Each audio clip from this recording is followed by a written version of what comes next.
भारत समृद्ध संस्कृती आणि परंपरा यांचा वारसा जपणारा देश. विविध रंगी विविध ढंगी सणावारांनी नटलेला देश. आणि महत्त्वाचं म्हणजे प्रत्येक सणाला आणि उत्सवाला असलेलं वैज्ञानिक अनुष्ठान. आपण अनेक सण साजरे करतो, त्यापैकीच चैतन्याने बहरलेला सण म्हणजेच मकर संक्रांत. उत्तर भारतात ज्याला मकर संक्रांत, पंजाबमध्ये लोहडी, गढवालमध्ये खिचडी संक्रांती, गुजरातमध्ये उत्तरायण, तमिळनाडूमध्ये पोंगल आणि कर्नाटक तसेच केरळमध्ये संक्रांती म्हणतात. बघा, नावातच किती वैविध्य आहे. मकर संक्रांत ही फक्त भारतातच नव्हे तर नेपाळ आणि भारताच्या जवळ असलेल्या इतर देशांमध्ये देखील साजरी करतात. सौर कॅलेंडर प्रमाणे साजरा केला जाणारा हा एकमेव सण. खरं तर संक्रांत म्हणजे संक्रमण किंवा प्रवेश करणे. सूर्य धनु राशीतून मकर राशीत प्रवेश करतो आणि पृथ्वीचे उत्तरायण सुरू होते. ऋतूमध्ये बदल व्हायला सुरुवात होते. थंडी कमी होऊन सूर्याच्या दाहकतेत बदल व्हायला सुरुवात होते. इथून पुढे दिवस मोठा आणि रात्र लहान होऊ लागते. आणि याच दरम्यान दरवर्षी 14 जानेवारीला किंवा अपवादात्मक परिस्थितीत 15 जानेवारीला मकर संक्रांत साजरी केली जाते. मकर संक्रांतीच्या बाबतीत आपल्या पुराणात एक गोष्ट सांगितली जाते. शनिदेव हे सूर्यदेवाचे पुत्र, पण शनिदेवाचे आणि सूर्यदेवाचे होते भांडण. वडील आणि मुलगा एकमेकांशी बोलत नसत. शनिदेवाचे घर म्हणजे मकर रास. एकदा सूर्यदेव शनीच्या घरी म्हणजे मकर राशीत आले. त्यावेळी शनिदेवाने त्यांना काळे तीळ अर्पण केले. सूर्यदेव प्रसन्न झाले.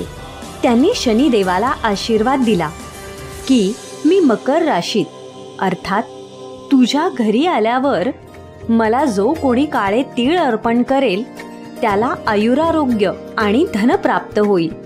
खरं तर आपण बारकाईनं पाहिलं तर आपल्या लक्षात येईल की एखादी घटना गोष्टीच्या रूपात मांडली की ते सर्वांच्या लक्षात राहते.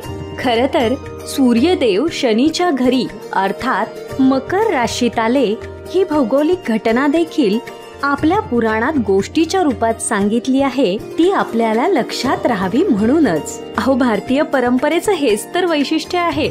आणि त्यामुळेच आपल्या प्राचीन परंपरा एका पिढीकडून दुसऱ्या पिढीकडे अगदी सहज हस्तांतरित होतात. मकर संक्रांतीच्या वेळी आपण अनेक गोष्टी करतो, जसे की तिळगुळाचे लाडू वाटणे, सवाष्णींनी एकमेकींना वाण देणे, काळे कपडे परिधान करणे, पतंग उडवणे. पण ह्या सगळ्या गोष्टींकडे केवळ परंपरा म्हणून न बघता जरा वेगळ्या दृष्टिकोनातून पाहिलं तर आपल्याला त्यामागचा शास्त्रीय हेतू नक्की कळेल. आणि तो कळावा हाच आमचा उद्देश. आता मला सांगा, संक्रांतीला आपण तिळगुळच का वाटतो? कारण या थंडीच्या दिवसात शरीराचे तापमान वाढवणे आवश्यक असते. तीळ आणि गूळ हे दोन्हीही शरीराची उष्णतेची गरज पूर्ण करतात. आणि ह्याच मुख्य कारणामुळे मकर संक्रांतीला तिळगुळ देण्याची परंपरा चालत आली. मकर संक्रांतीला सुवासिनी एकमेकींना वाण देतात. या वाणात हरभरे, बोरं, ऊस, गव्हाच्या ओंब्या, तीळ, नाणी असे सर्व काही मातीच्या छोट्याशा मडक्यात, ज्याला सुगडं असं म्हणतात, त्यात घालून दिले जातात. ह्यामागे काय कारण असावं बरं? आपला भारत देश हा शेतीप्रधान आहे. या थंडीच्या हंगामात हरभरा, गहू, ऊस, तीळ म्हणजेच ज्याला हवरी असे म्हणतात, हे मुबलक प्रमाणात पिकतात. आणि आपल्याला माहिती आहे की त्या हंगामात उगवणारे धान्य आणि फळे ही अतिशय पौष्टिक असतात.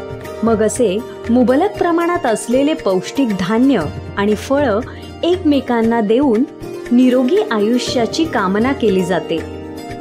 हे सगळं मातीच्याच सुगड्यात देण्यामागे हेतू हा की माती म्हणजेच आपली काळी आई, जिच्यामुळे आपल्याला सकस अन्न मिळते, तिच्याशी आपली नाळ कधीच तुटू देऊ नये. मकर संक्रांत हा एकमेव असा सण आहे ज्याच्यामध्ये काळे कपडे परिधान केले जातात. याच्या मागे शास्त्रीय कारण असे की काळा रंग उष्णता शोषून घेतो आणि थंडीपासून शरीराचा बचाव करण्यासाठी, शरीर गरम ठेवण्यासाठी काळे कपडे परिधान केले जातात. आता तुम्ही म्हणाल, पतंग उडवण्यामागेही असंच काही कारण आहे का? तर मी म्हणेन हो, पतंग उडवण्यामागेही असंच कारण आहे. पतंग उडवण्याच्या निमित्ताने आपण जास्तीत जास्त वेळ सूर्यप्रकाशाच्या सानिध्यात राहतो आणि आपल्या शरीराला आवश्यक असणारे डी जीवनसत्व म्हणजेच विटॅमिन डी आपल्याला मुबलक प्रमाणात मिळत जाते. आपले सण आणि उत्सव याचा मुख्य उद्देश माणुसकीचे बंध घट्ट व्हावे, माणसाने निसर्गाच्या जास्तीत जास्त जवळ राहावे, निसर्गाशी ताळमेळ जोडावा, नैसर्गिक समतोल साधावा यासाठीच आहेत. आणि आपण हे सर्व सण योग्य पद्धतीने साजरे केले की निसर्ग आपल्याला आशीर्वाद देतोच. दीर्घायुषी व्हा. आपणा सर्वांना संक्रांतीच्या हार्दिक शुभेच्छा. Narkes Panhala public school and junior college आणि नरकेस डिफेन्स अकॅडमी, पन्हाळा, कोल्हापूर.